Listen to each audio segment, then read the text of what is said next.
Good morning friends. इस session में हम आपके लिए लेके आए हैं यूपीएससी प्रीलिम्स के लिए कुछ टेस्ट पेपर्स। देखो, हम लोग क्या करते हैं कि जो है बुक्स पढ़ने पे हमारा फोकस बहुत ज़्यादा रहता है। ओके।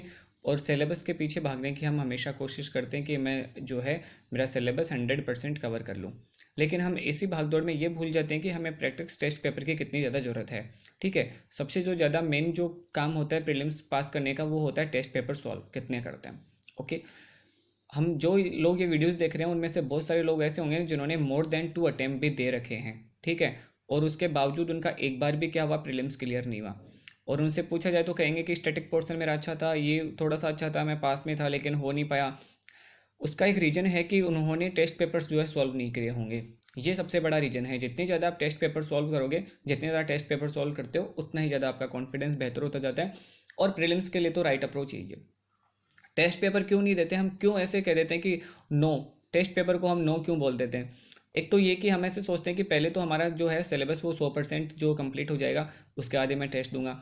तो ये अप्रोच बिल्कुल गलत है। आप पर्टिकुलर जो भी टॉपिक पढ़ते हैं उस पर्टिकुलर टॉपिक का आप क्या कर सकते हैं, डेली टेस्ट पेपर दे सकते हैं। 3 या 4 या 5 10 क्वेश्चन जितने भी आप अटेम्प्ट कर सकते हैं, उतने उस पर्टिकुलर टॉपिक के क्वेश्चन कर सकते हैं। इसके बाद में एक ये रहता है कि मुझे अभी पूरा सिलेबस तैयार नहीं हुआ, या फिर मैं जो है टेस्ट पेपर देता हूँ तो मेरे को क्या होते हैं कि मेरे क्वेश्चन जो होते हैं क्या होते हैं, बहुत ज़्यादा रॉन्ग हो रहे हैं।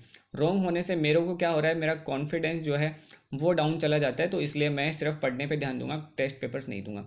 ये अप्रोच भी क्या पे पूरी तरह गलत है।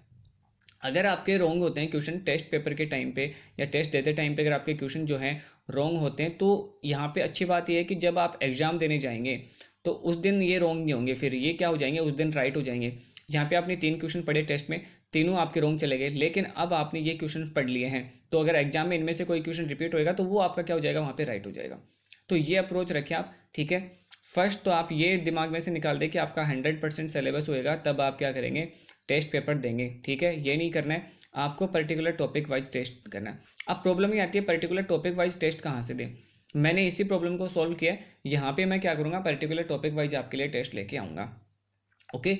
आज जो है ये मैंने हिस्ट्री का बनाया है। हिस्ट्री में जहाँ पे arrival of European people in India, यहाँ से शुरू करेंगे हम इसको। और मॉडर्न हिस्ट्री के सभी जितने भी टेस्ट पेपर्स हैं, जब भी जितने भी क्वेश्चंस बनते हैं, उन सभी को सॉल्व करेंगे। इसके बाद में हिस्ट्री के बाद में जो है हमारा अगला जो टारगेट रहेगा वो रहेगा कॉन्स्टिट्यूशन, इंडियन पॉलिटी सिस्टम और जियोग्राफी।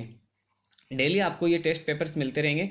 कमेंट सेक्शन में आप मेरे को टाइमिंग ज़रूर बता सकते हैं कि किस टाइमिंग पे हमें क्या करना चाहिए, इनको अपलोड करना चाहिए। इस वीडियोज़ के लिए मैंने जो टारगेट रखा है वो 500 लाइक्स का रखा है। तो आप यहाँ पे क्या करें, लाइक ज़रूर से करें और इसको शेयर ज़रूर से करें, जिससे आपको ये इंपॉर्टेंट इन्फॉर्मेशन क्या हो, डेली मिलती रहेगी। इस सेशन को ज्वाइन करने के बाद में आपको किसी प्रकार का कोई टेस्ट देने की जरूरत नहीं पड़ेगी। अगर आप टेस्ट पेपर देते हैं तो उसमें प्रॉब्लम ही होती है कि सिर्फ आपको आंसर की में जो उसका राइट आंसर मिलता है, लेकिन यहाँ पे विद एक्सप्लेनेशन मैं आपको समझाऊंगा। ओके। जरूर से देखें, लाइक जरूर से करें। अगर काम के प्रति पागलपन हो तो आप एक हिस्टोरिकल वर्क करेंगे, एक डेडिकेशन जरूर से होना चाहिए। ठीक है। यूपीएससी के लिए तो उस डेडिकेशन की बहुत ज़्यादा जरूरत पड़ती है कि यूपीएससी के लिए तो ऐसे समझ लो कि 100 नहीं, 110% आपको डेडिकेशन चाहिए। इससे कम होता है तो डेफिनेटली अटैम्प्ट देते रहते हैं। Okay. Thank for watching. Like जरूर से करना है क्योंकि यहाँ पे जो टारगेट रखा गया है वो 500 लाइक्स का रखा गया है, तो आप इसको लाइक जरूर से करें, शेयर जरूर से करें। कमेंट सेक्शन में मेरे को ये बताएं कि किस टाइमिंग पे ये वीडियो डेली आपको अपलोड होनी चाहिए, और आपको मॉडर्न हिस्ट्री के अलावा और कौन सा सब्जेक्ट हैं जिनके अभी से टेस्ट पेपर्स आपको प्रोवाइड करवाए जाएँ। So let's start. First question है हमारा। ठीक है। जो मॉडर्न हिस्ट्री शुरू होती है वो मुगल साम्राज्य के पतन से ही शुरू हो जाती है। तो यहाँ पे पहला क्वेश्चन जो मैंने बताया मुगल साम्राज्य के पतन से बना है, इजी क्वेश्चन है। निम्नलिखित में से कौन से मुगल साम्राज्य के पतन का वैध कारण है, कि जो मुगल साम्राज्य है उसके पतन का जो यहाँ पे है वो मेन जो कारण है वो कौन सा है। फर्स्ट स्टेटमेंट क्या है, उत्तराधिकारी युद्ध। ठीक है। तो आपको पॉज करना है यहाँ पे वीडियो को, और उसके बाद में आपको अपना जो है आंसर कमेंट में आपको आंसर लगाना है। उसके बाद में आप राइट आंसर देखना कि आपका राइट आंसर क्या है, और कमेंट सेक्शन में आपको ये बताना है कि आपने यहाँ पे कितने क्वेश्चन जो हैं राइट करे हैं। आपका स्कोर यहाँ पे आपको जरूर से पोस्ट करना है। ओके। सो फर्स्ट स्टेटमेंट क्या है, उत्तराधिकार की युद्ध। बिल्कुल राइट है यहाँ पे कि जैसे ही औरंगजेब की मृत्यु हुई थी, औरंगजेब की मृत्यु के बाद में ज़्यादा से ज़्यादा क्या हो गए थे, उत्तराधिकारी युद्ध यहाँ पे शुरू हो गए थे। ठीक है। और इन्हीं उत्तराधिकारी युद्ध के कारण क्या हो गया था, राजनीतिक अस्थिरता में कमी आ गई थी। उच्च पदस्थ लोगों का पतनशील चरित्र। तो जो ऊंचे पदों पर जो लोग थे, जैसे वजीर होता था, सेनापति होता था, ठीक है, ये इन सबों का क्या था, ये सब लालची और लोभी हो गए थे और इन सब में एक महत्वाकांक्षा उत्पन्न होने लग गई थी। तो ये यहाँ पे स्टेटमेंट भी बिल्कुल सही है कि उच्च पदस्थ लोगों का पतनशील चरित्र हो गया था। कमजोर इच्छा शक्ति वाले विलासिता प्रिय बादशाह, ये स्टेटमेंट बिल्कुल सही है। औरंगजेब के बाद में, बहादुर शाह के बाद में जितने भी शासक थे, जैसे अहमद शाह है, मोहम्मद शाह रंगीला है, ठीक है, तो ये सारे शासक क्या थे, इनके अंदर इतनी ज़्यादा जो था विलासिता और कम इच्छा शक्ति थी, इनकी इच्छा शक्ति कमजोर थी और विलासिता प्रिय ये जो मोहम्मद शाह रंगीला हैं, ये सारे शासक इसी तरह के थे। तो तीनों ही स्टेटमेंट सही है और ये तीनों रीजन जो हैं किसके रीजन हैं, मुगल साम्राज्य के पतन के कारण, मुख्य कारण में से ये माने जाते हैं। तो हमारा राइट आंसर क्या हो जाएगा, यहाँ पे D is the right answer की स्टेटमेंट तीनों ही क्या है, सही है। ओके, नेक्स्ट क्वेश्चन है, बहादुर शाह के शासनकाल के संदर्भ में निम्नलिखित कथनों पर विचार कीजिए। बहादुर शाह, इनके बारे में बात कर रहे हैं। पहला स्टेटमेंट इनके बारे में क्या, इनके शासनकाल से संबंधित, उसने मराठा सरदारों को सरदेशमुखी व चौथ दोनों वसूलने का अधिकार दिया। ओके, सेकंड स्टेटमेंट क्या है, उसने गुरु गोविंद सिंह को उच्च मनसब प्रदान कर विद्रोही सिखों को सुलह करने का प्रयास किया। अब बहादुर शाह देखिए एक बहुत अच्छे शासक थे, इवन ये लास्ट शासक थे जिन्होंने समझदारी से थोड़े दिनों के लिए शासन किया होगा। ओके, फर्स्ट स्टेटमेंट में यहाँ पे जो है इन्होंने दे रखा है सरदेशमुखी, तो सरदेशमुखी तो वसूलने का जो है अधिकार इन्होंने दिया था बिल्कुल, लेकिन चौथ वसूल करने का इन्होंने अधिकार नहीं दिया था। देखो सरदेशमुखी क्या होता था, सरदेशमुखी ऐसे होता था कि जो भूमि मराठों की थी या पहले मराठों की जो भूमि रही थी और उन्होंने क्या किया, मुगलों ने इसको क्या किया, आधिपत्य कर लिया, तो उससे क्या करते थे, जो मराठे थे वो 10% क्या करते थे कि रेवेन्यू वहाँ से कलेक्शन कर सकते थे। तो ये होता था सरदेशमुखी। सरदेशमुखी में कितना हिस्सा होता था रेवेन्यू का, 10%। लेकिन चौथ क्या होता था, चौथ प्राप्त करने का अधिकार इन्होंने यहाँ पे नहीं दिया, तो स्टेटमेंट ए बिल्कुल गलत हो जाता है। अब देखो चौथ क्या होता था, चौथ होता था कि मराठों ने किसी भूमि पर आक्रमण किया है, ठीक है, किसी राज्य पर या किसी क्षेत्र पर क्या किया है, आक्रमण किया है, और आक्रमण करने के बाद में उसको विजित कर लिया। अब वो छोड़ने के लिए क्या कह रहे हैं कि हमें यहाँ से 1/4% क्या दिया जाए, रेवेन्यू दिया जाए, तब हम इस एरिया को क्या कर देंगे, खाली कर देंगे। तो ये बिल्कुल अधिकार इन्होंने नहीं दिया था। यहाँ पे सरदेशमुखी बिल्कुल सही है लेकिन चौथ सही नहीं है, तो ये स्टेटमेंट बिल्कुल गलत हो जाता है। सेकंड स्टेटमेंट क्या है, उसने गुरु गोविंद सिंह को उच्च मनसब प्रदान कर विद्रोही सिखों को सुलह करने का प्रयास किया था, बिल्कुल सही है। बहादुर शाह ने मराठों से जो है, सिखों से जो है सुलह करने की नीति को अपनाया था, ठीक है, और इसी के चलते उन्होंने क्या किया, गुरु गोविंद सिंह को मनसबदारी प्रदान करी थी। तो यहाँ पे स्टेटमेंट क्या हो जाएगा, बी, केवल 2 सही है, ठीक है। क्वेश्चन नंबर 3, निजाम उल मुल्क आसिफ जहां के शासनकाल के संदर्भ में निम्नलिखित कथनों पर विचार कीजिए। बाजीराव मस्तानी, अगर आपने मूवी देखी तो आसिफ जहां वही है जो निजाम थे वहां पे, वो यहाँ पे क्या है, आसिफ जहां वही है। ओके, इनके बारे में देखो क्या स्टेटमेंट है, उसने हैदराबाद राज्य की स्थापना करी। आसिफ जहां जो थे वो क्या थे, औरंगजेब के जो थे एक वजीर थे, औरंगजेब के समय क्या थे, वजीर थे, निजाम थे, औरंगजेब के समय यहाँ पे निजाम थे, ठीक है। औरंगजेब के बाद में जो समय आता है मोहम्मद शाह का, तो मोहम्मद शाह इसको क्या करते हैं, अपना वजीर नियुक्त कर लेते हैं। ओके, कौन नियुक्त कर लेता है इसको, वजीर मोहम्मद शाह, औरंगजेब की मृत्यु के बाद में। तो 1700 लगभग 22 से लेकर 1724 तक ये क्या करते हैं, एक वजीर वाले पद पे रहते हैं मोहम्मद शाह के अंडर में। लेकिन बाद में इनकी नीतियों से क्या मोहम्मद शाह नाराज रहता है, तो इनको क्या करता है, दक्षिण भेज देता है। तो दक्षिण में जाके फिर जो आसिफ जहां है वो क्या करता है, हैदराबाद की स्थापना करता है 1724 में, इसको भी आप ध्यान में रखें, ठीक है। और किस मुगल बादशाह के शासनकाल में, ये है मोहम्मद शाह की बात हो रही है, मोहम्मद शाह के शासनकाल में जो है हैदराबाद की स्थापना करते हैं। फर्स्ट स्टेटमेंट यहाँ पे बिल्कुल सही है। सेकंड स्टेटमेंट यहाँ पे क्या है, उसने मुगल साम्राज्य से अपनी स्वतंत्रता की खुलेआम घोषणा की। व्यवहारिक रूप से जरूरी है ना स्वतंत्र रहे, लेकिन उसने घोषणा ऐसी बिल्कुल खुलेआम घोषणा नहीं करी, तो स्टेटमेंट 2 जो है वो गलत हो जाता है। ओके, अब देखो आंसर कैसे लगाया जा सकता है। स्टेटमेंट 1 जो है इसके काफ़ी सारे चांसेस है, लेकिन स्टेटमेंट डी खत्म हो गया कि ऑप्शन जो है वो बिल्कुल भी ये नहीं हो सकता, क्योंकि हमारा जो है 2 स्टेटमेंट गलत है, तो यहाँ पे ये ऑप्शन भी नहीं हो सकता। अब हमें क्या करना है, सिर्फ 1 और 3 में से आंसर लगाना है। उसने हिंदुओं को सब प्रशासन में अधिकारियों के रूप में नियुक्त करने की अनुमति नहीं दी, तो ये स्टेटमेंट भी यहाँ पे गलत है। राइट आंसर क्या हो जाएगा, ए इज द यहाँ पे राइट आंसर है। Okay, next question, east India company ने दक्षिण भारतीय प्रायद्वीप में अपनी विस्तार जारी रखा क्योंकि। ईस्ट इंडिया कंपनी ने जो प्रायद्वीपीय भारत था, ठीक है, ये जो इंडिया है, ठीक है, यहाँ पे क्या किया कि जो अपना विस्तार इन्होंने बनाए रखने की पूरी कोशिश करी, उसके पीछे क्या रीजन थे। मराठा सरदारों ने नियमित सैन्य छापों से इस क्षेत्र को राजनीतिक और आर्थिक रूप से कमजोर कर दिया। बिल्कुल सही है, मराठे यहाँ पे क्या करते थे, जो छापामार पद्धति थे उससे आक्रमण करते रहते थे और यहाँ पे सरदेश मुखी और चौथ वसूलते थे, इसलिए इस क्षेत्र की जो है राजनीतिक और आर्थिक स्थिति कमजोर हो गई थी। दक्षिण में फ्रांसीसी सेना ने अंग्रेजी ईस्ट इंडिया कंपनी की सहायता करी। ये स्टेटमेंट बिल्कुल गलत है। फ्रांसीसी और जो अंग्रेज थे वो आपस में क्या थे, बड़े प्रतिद्वंदी थे, ठीक है। और फ्रांसीसी और अंग्रेजों के बीच में जो हुए 3 युद्ध हुए थे जिनको कर्नाटक युद्ध के नाम से जाना जाता था। कितने युद्ध हुए थे, 3। अब आपको कमेंट सेक्शन में बताना है कि वो युद्ध कौन कौन से थे और कब कब हुए थे। ओके, तो यहाँ पे स्टेटमेंट 1 बिल्कुल सही है, इसलिए इसका आंसर क्या हो जाएगा, आंसर 1 हो जाएगा।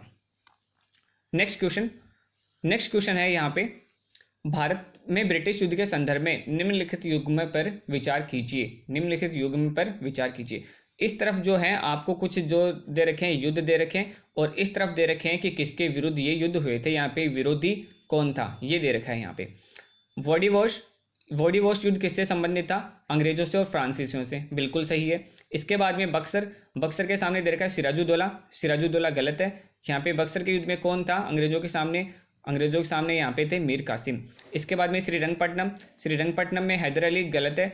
यहाँ पे कौन था, यहाँ पे था टीपू सुल्तान। तो यहाँ पे कौन सम्मिलित है, सिर्फ एक यहाँ पे सही है, बाकी ये दोनों जो हैं वो क्या है, गलत हैं। ओके, नेक्स्ट क्वेश्चन की तरफ बढ़ते हैं। अंग्रेजों ने प्रशासनिक सुविधा के लिए भारत को प्रांतों में विभाजित किया था, जिनमें से 3 बंगाल, बॉम्बे, मद्रास प्रेसिडेंसी शेष को प्रांतों के रूप में जाना जाता था। जिनमें से 3 जो बंगाल, बॉम्बे और मद्रास थे इनको तो प्रेसिडेंसी के रूप में जाना जाता था, बाकी को प्रांतों के रूप में जाना जाता था। कथनों पर विचार कीजिए। ये स्टेटमेंट है, अब हमें बताना है कि नीचे वाले स्टेटमेंट सही है या गलत है। जहां प्रेसिडेंसी से नहीं है, प्रेसिडेंसी के ऊपर क्राउन का प्रत्यक्ष प्रशासन किया जाता था, अन्य प्रांतों पर गवर्नर जनरल द्वारा उसकी कार्यकारी परिषद के माध्यम से प्रशासन किया जाता था, ठीक है। तो जो अंग्रेज थे इन्होंने क्या बनाया, एक तो बनाई इन्होंने प्रेसिडेंसी, ठीक है, और एक इन्होंने बनाए प्रांत, ठीक है। बाकी के तो क्या थे, यहाँ पे 11 प्रांत थे और 3 जो है शुरू में प्रेसिडेंसी इन्होंने बनाई थी, बीबीएम के नाम से जिनको जाना जाता है, बंगाल, बॉम्बे, मद्रास, ठीक है। अब यहाँ पे स्टेटमेंट ये कह रहा है कि जो प्रेसिडेंसी थे उस पर शासन कौन करता था, उस पर शासन करता था क्राउन। तो ये बिल्कुल गलत है, इस पर क्राउन शासन नहीं करता था, इस पर गवर्नर जनरल अपनी जो है परिषद के साथ में शासन करता था। तो स्टेटमेंट यहाँ पे गलत हो जाता है, क्योंकि यहाँ पे क्राउन वर्ड यूज किया है, क्राउन शासन नहीं करता था, इस पर शासन कौन करता था, कार्यकारी परिषद और गवर्नर जनरल। ये प्रेसिडेंसियों को अन्य प्रांतीय सरकारों की तुलना में ज़्यादा अधिकार प्राप्त थे, तो प्रेसिडेंसियों को ज़्यादा अधिकार प्राप्त थे, बिल्कुल सही है यहाँ पे। तो यहाँ पे आंसर क्या हो जाएगा, केवल 2, B is the right answer. Okay, बढ़ते हैं हमारे नेक्स्ट क्वेश्चन की तरफ। ईस्ट इंडिया कंपनी द्वारा लॉर्ड वेलीजली की विस्तारवादी नीति को निम्नलिखित में से किन कारणों से समाप्त कर दिया गया था। तो इस क्वेश्चन का जो है, इसके बाद में जो हमारा क्वेश्चन है वो है, बीच में सॉरी ये क्वेश्चन छूट गया था, सालबाई की संधि के संबंध में निम्नलिखित कथनों पर विचार कीजिए। यह संधि अंग्रेजों व टीपू सुल्तान के मध्य हुई थी। सालबाई की संधि की यहाँ पे बात की जा रही है, यह संधि अंग्रेजों व टीपू सुल्तान के मध्य हुई थी, तो ये बिल्कुल गलत स्टेटमेंट है। ये जो है अंग्रेज और टीपू सुल्तान नहीं था यहाँ पे सामने, यहाँ पे थे मराठे। तो ये जो संधि हुई थी वो किस किस के बीच में हुई थी, अंग्रेजों और मराठों के बीच में हुई थी। इस संधि पर हस्ताक्षर द्वितीय एंग्लो मैसूर युद्ध के समाप्त करने के लिए किए गए थे। तो द्वितीय मैसूर एंग्लो युद्ध जो हुआ था टीपू सुल्तान और अंग्रेजों के बीच में हुआ था, ये जो समाप्त हुआ था ये किस संधि से हुआ था, मैंगलोर की संधि से ये समाप्त हुआ था, ठीक है। यहाँ पे सालबाई की संधि से नहीं हुआ था, तो स्टेटमेंट ये भी बिल्कुल गलत है। ओके, इसके अंतर्गत अंग्रेजों और टीपू सुल्तान ने क्षेत्रों के साथ युद्ध बंदियों को वापस करने की सहमति जो है व्यक्त की थी। तो टीपू सुल्तान और जो अंग्रेजों के बीच में संधि हुई थी वो ये संधि थी श्रीरंगपट्टनम की संधि थी, ठीक है। ये कौन सी थी, श्रीरंगपट्टनम की संधि थी। तो ये स्टेटमेंट भी यहाँ पे गलत हो जाता है। तो यहाँ पे राइट आंसर क्या हो जाएगा, उपयुक्त में से कोई नहीं, तीनों के तीनों स्टेटमेंट जो है वो यहाँ पे जो है गलत हो जाएंगे। नेक्स्ट क्वेश्चन, अंग्रेजों के भारत विजय पहले के सभी विदेशी आक्रांताओं की विजयों से भिन्न थी। इसलिए था अंग्रेजों ने जो भारत पर जो विजय प्राप्त करी वो इनसे पहले आए हुए सभी आक्रांताओं से भिन्न थी। ऐसा क्यों था, क्योंकि अंग्रेजों ने भारतीय समाज का मूलभूत आर्थिक रूप बदल दिया था। अंग्रेज भारतीय जीवन का अभिन्न अंग बन गए थे। अंग्रेजों ने राजनीतिक परिवर्तन लाने के बल का प्रयोग किया। अंग्रेज नजराने के रूप में भारत की धन संपत्ति नहीं लेके गए थे। राइट आंसर यहाँ पे क्या है, first is the right answer, क्योंकि अंग्रेजों ने भारतीय समाज का मूलभूत आर्थिक रूप बदल दिया था। अंग्रेजों ने जिस तरह से शासन किया तो इन्होंने आर्थिक रूप जो है, आर्थिक स्थिति तो भारत की चेंज कर दी थी बिल्कुल में। सेकंड क्यों गलत है?